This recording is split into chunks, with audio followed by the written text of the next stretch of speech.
Hello, good morning mga kapransya. So, nandito tayo ngayon, may pinuntahan tayo.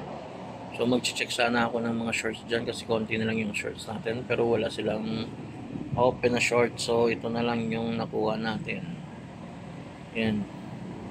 Pang display na lang natin yan sa, sa shop. Ito, mga bags. Pero wala, hindi maganda yung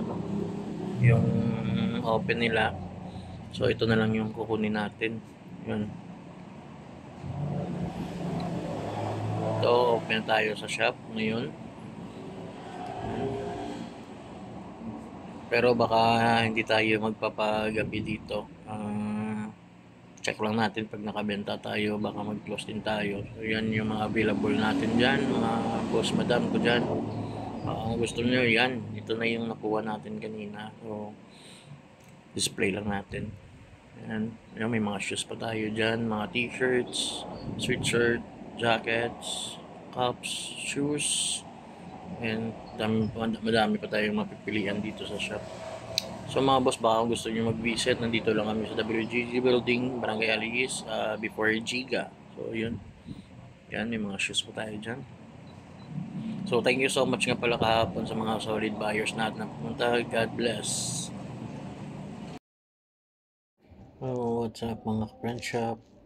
Ito, wala tayong masyadong gagawin ngayon kasi Sunday naman. So medyo expect naman natin na konti lang yung pupunta sa shop. So ito na lang gagawin natin is i-repaint na lang natin yung Onitsuka Tiger. Kasi hindi natin yun ma-out. Yung kulay kasi is silver. So try natin na ma-repaint siya ng black and white.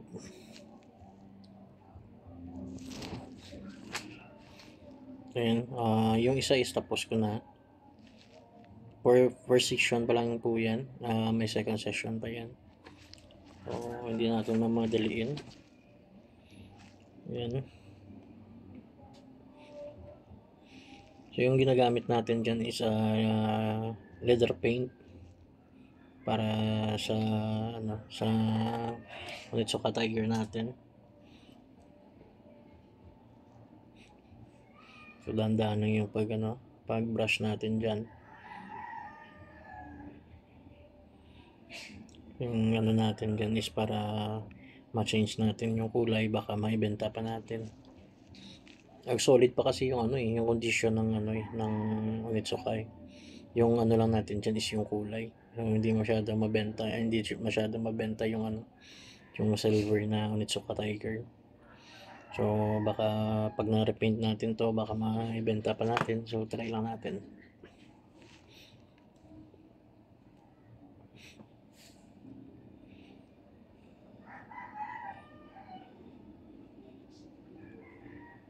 So baka gusto niyo pala mga taga Bacolod dyan, kung gusto niyo magpa-repaint, reglue, cleaning, unyellowing, and change snap sa caps nyo, pwede niyo ma-drop sa amin sa WGG Building, Barangay Alihis, before Giga.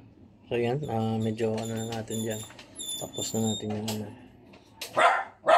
So yun, pwede natin ma-check yung mga items na mga ipapa-repair ninyo para makita natin personal.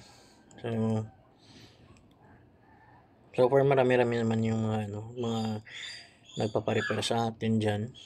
So baka kung gusto ninyo, kung may mga sapatos pa kayo na pwede pa natin ma-repair, pwede nyo madala sa shop namin sa WGG. Yan, tapos na natin. So meron pala tayong ngayon, buyer, bumili ng in and out na t-shirts. So kanina may bumili, hindi ko na videoan. Binili niya kanina sa atin yung Pirates na close cup at saka bucket hat na Nike. So ito, in and out. And then meron din pala bumili ng ng pambabae na na para pang gym na upper, parang pang upper niya. So yan, may pumili pa si boss, baka may matipuan pa. Yan yung alaga naming squirrel. Umiingay.